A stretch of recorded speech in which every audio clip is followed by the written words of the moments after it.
Morning all.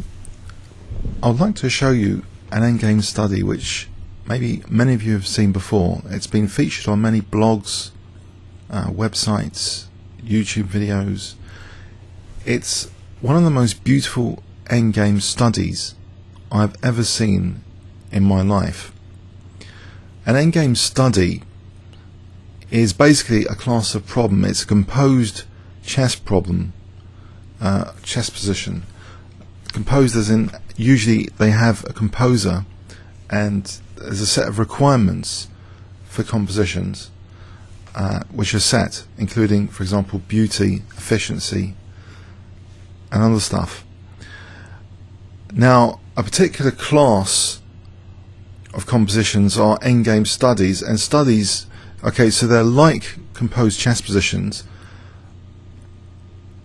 in that they have been made up rather than from an actual game. Chess puzzles usually stem from actual games, but it looks as though often in them that they might have occurred in an actual game. So often they're of greater interest to over the board players than, say, more fantasy looking positions which don't seem to be at all achievable in the normal course of a game and don't need to be. So basically, this is such a beautiful study that I'm going to show you. If you haven't seen it already, you're in for a real treat. In this position, with white to move, it looks as though black has a great material advantage, except for the fact that this pawn has the option of queening. The problem is, white's going this way. If you try and queen immediately, then you run into a check with knight f7 check and you lose your queen. So you can't really queen immediately. Black will just be material up, just winning that very, very easily. Okay. So in this position, that is not the winning move at all. So what is the first move, you might ask? Well, if you don't play a check, black is also going to potentially play bishop a5 and sort out all the issues to do with that pawn as well. The first move is actually knight f6 check. And here it's interesting in that, okay, if king h8, you can queen now and it's check, so that rules that out. If king g6 in this position, then here white has a forcing move, bishop h5 check, which controls the f7 square. That's the key thing about this. So now, whatever black does, say king takes f6, you can queen with check, and that's good for white. King f5, you can still queen, and you're controlling now the f7 square. So basically this means really that in this position, black's only move, which makes sense, is king g7. Okay, but now white has another forcing move, very, very useful, knight h5 check.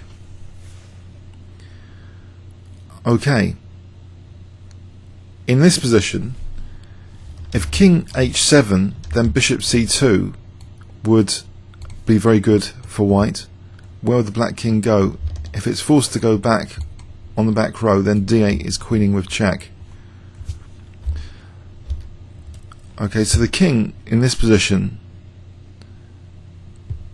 is virtually forced to play king g6. If king f7, that takes away the f7 square for this fork. So actually d8 is possible in this position, and that's winning for white. So king g6 is the route that black has to take to try and win this position. And now we see a move which, even if you show it to a computer, it's very, very hard for the computer to work out why it will be good. You need about depth 19, even with Houdini. That's what I've found out, basically, to justify this next move, let alone at the start of this composition so far.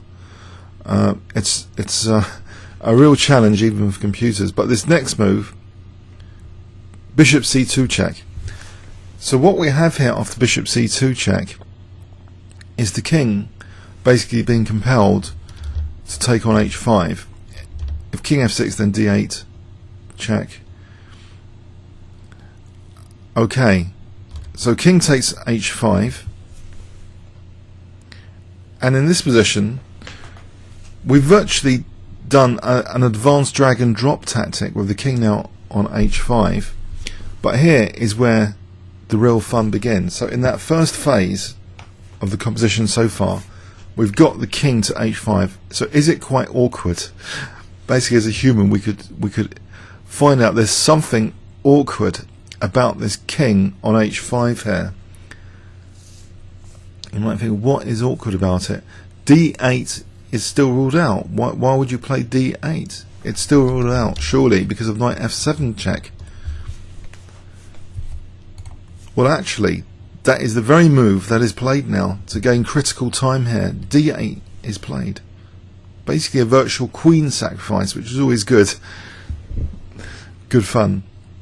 So knight f7 check, a virtual queen sack. The queen given up as soon as it's created, basically. For this critical move now, king e6. The king is now creating a barrier for the black king to escape. Knight takes d8. We'll look at our other alternative after. Let's just go through this main line. Knight takes d8 check, and we see king f5, and now it becomes dangerously clear that black is in a kind of mating net, because now there's a threat of bishop d1 mating the black king. And this is where this endgame study becomes absolutely exquisite. How does black stop bishop d1 mate? Okay, well, the move which would appear to stop it is e2. But now white renews the threat of mate by playing bishop e4, threatening bishop f3 mate. So how does black stop this? Well, there's a beautiful under promotion tactic now used. e1 knight, preventing the bishop's use of f3. Is this the end of the story? No. We have here a really, really fine move which demonstrates that you don't always need, in the middle of a combination, an absolutely clear-cut forcing move or check type move, but sometimes a quiet move is fantastic as well.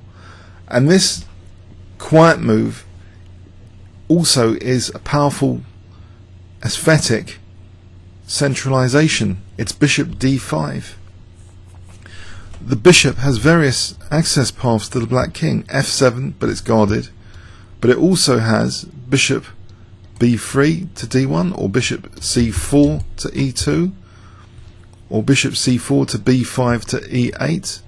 There's all these access paths on the light squares. The knights have to keep the bishop out of these access paths. This one is doing a good job of f7, and this one doing a good job of f3.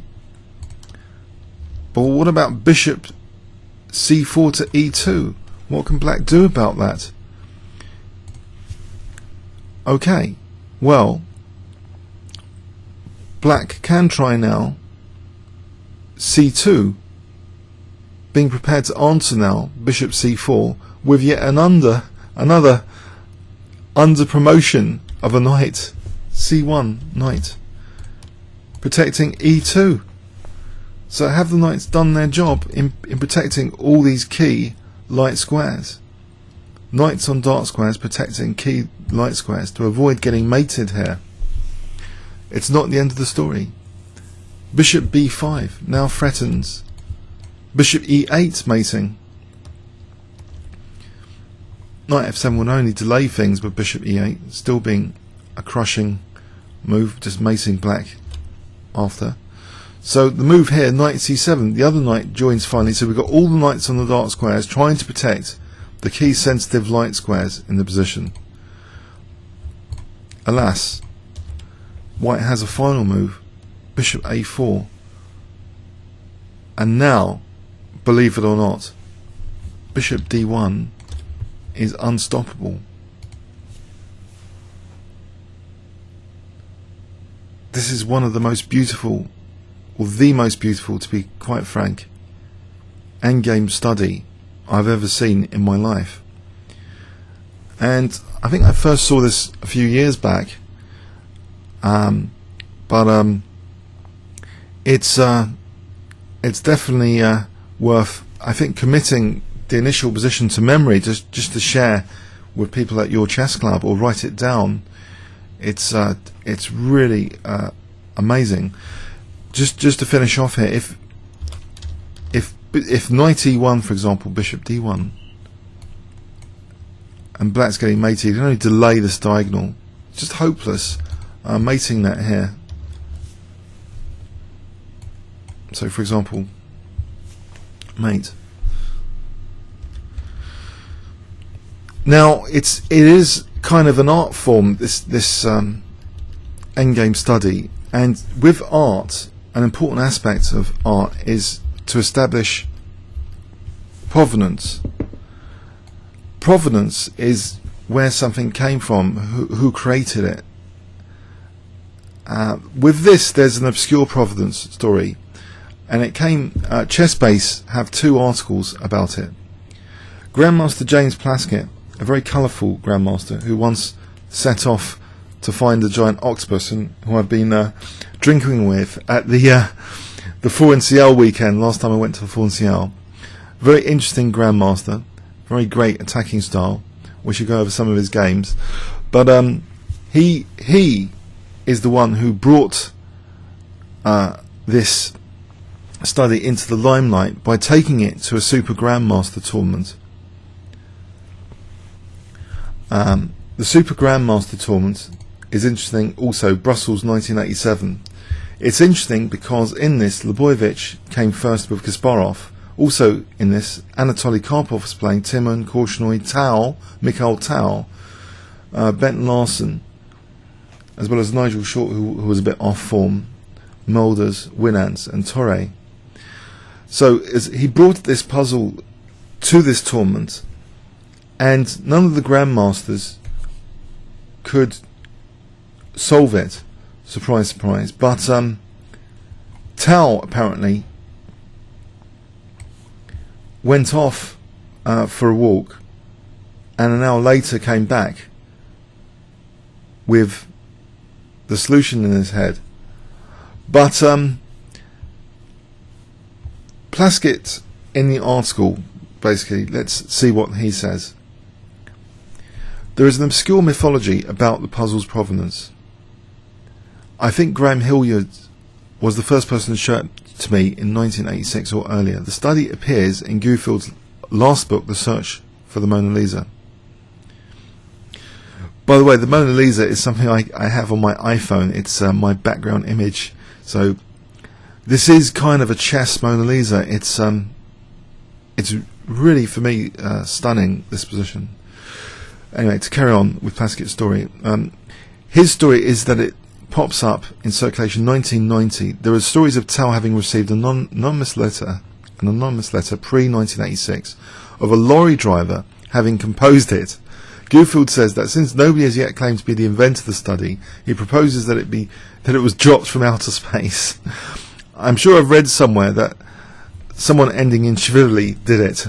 He says during the 1992 Olympiad, the Malaysian player Mox Meng received an anonymous phone call saying that here was a gift for Gavriel, and the voice dictated the position. Gavriel says at the 1992 Olympiad, Both Karpov and Kasparov were amazed by the study. But there are also stories about Tal seeing the position in Brussels in April 1987, not being able to solve it, and suddenly coming back from a 10-minute walk in the park to the press centre with the solution. In the database, the author of the problem is given as G. van Breukelen, and the place of publication as the Dutch magazine Schaken Nederland. More baffling was the date 1990. What about the position being shown to Tal in 1987? Obviously the best strategy is to contact the leading endgame expert, Harold van den Heijden himself. My conclusion, the endgame expert indicates, is that Gijs van Breukelen composed the study in the 70s and showed it to a couple of friends. Later in 1990, Van Breukelen decided to publish the study in the magazine Schaken Nederland. Another endgame expert, Roycroft, concludes the same. The composer of the fine study is the Dutch composer Gijs van Breukelen, who demonstrated it as an example of his own work at a meeting in Arves held in 1992 in Delft. The position with the author's name was already in Schaken Nederland of 1990 as an original. The composer said at the Arves meeting that he composed it in the mid-1970s and showed it to several friends, but had neither sent it for publication nor entered it into a tournament. There's composition tournaments for composers getting together along, certain themes to try and create fantastic examples of those themes, by the way. So anyway, having somehow penetrated the player's circuit, it circulated rapidly, acquiring journalistic colour en route from being associated either with a totally fictitious Ukrainian tractor driver or with a very specific but equally spurious game between leading masters. The late international Grandmaster Tal was one of the active propagators, but when asked, he claims he could not remember who had first shown it to him. So there's a real mystery around this, and it's associated with Mikhail Tal, one of my favourite players ever. Now, there is a slight flaw in this. Grandmaster Jonathan Ralston is one of the people who had done a YouTube presentation, or rather he was doing a real life presentation which was recorded and put on YouTube, which I'll give a link in the description of this video. There is a slight flaw hidden deep in it, where an apparently totally forcing move, if we go back to bishop c2 here, wasn't actually needed. In this position, it seems that knight f7 is absolutely forced, but actually king g4.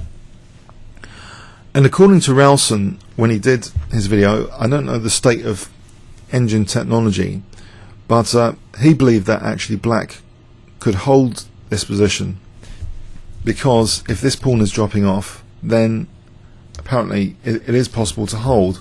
That's what he thought at the time.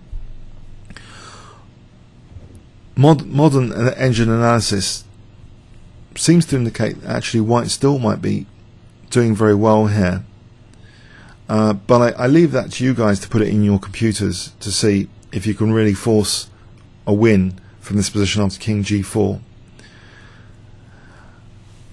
Now, Ralston also indicates something which had been raised by someone in the ChessBase article, that given king g4 gives black some potential chance, could we modify this composition to improve it? And Ralston suggests that adding an extra pawn is a way forward, and this other person, if we set up this position now and put a pawn on h2, it changes the picture, but it loses some of the efficiency, some of the economy of the original problem, and this would be much more clear cut for white to win with a pawn on h2. In fact, so queen f6, for example, is clearly winning here, but with the pawn not on h2, that there are some chances for black to apparently draw.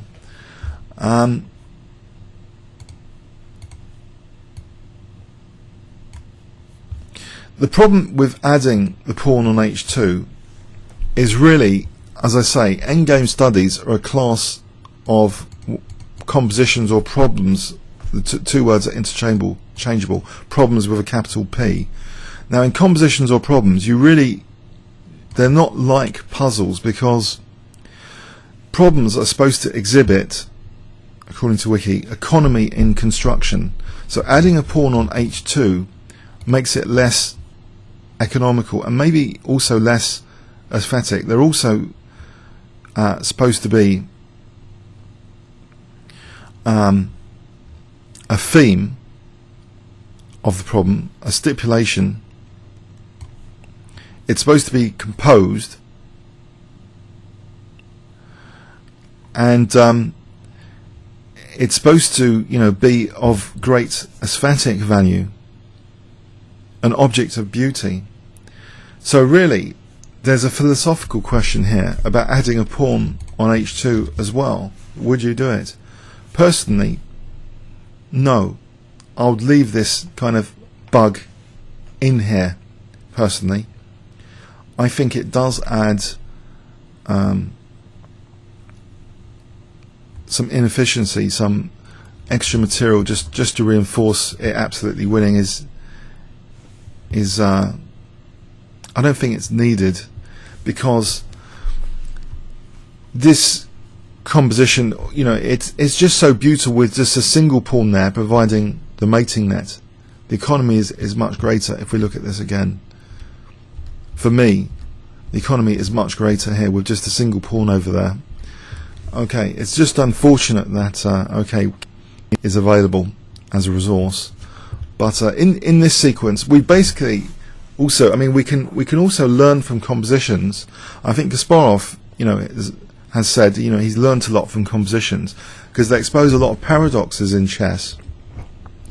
And actually, Ralston's video alludes to paradoxes, and he gives some other examples of paradoxes. But here, the paradox is of black's overwhelming apparent material superiority, of course, and giving up the queen is another paradox immediately after queening, just to get this mating net.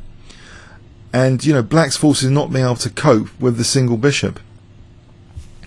The actual movements of the bishop are also highly aesthetic, of course.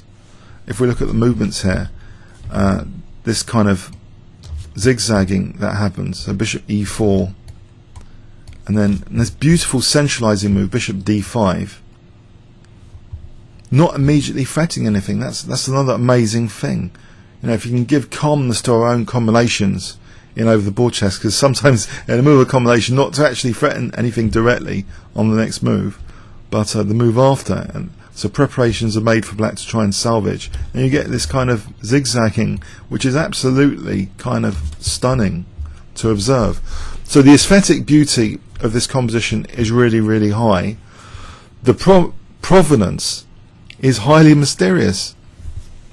So I urge you to look at the articles and the GM Ralston YouTube video lecture, and it shows actually that maybe, to be honest, that chess compositions are a great subject, a new subject for a new thread on this channel of a whole series of videos, and perhaps endgame studies, which are a class of chess compositions in particular, will be of great interest to over the board players in particular, because they look as though they might have been from actual games in many cases.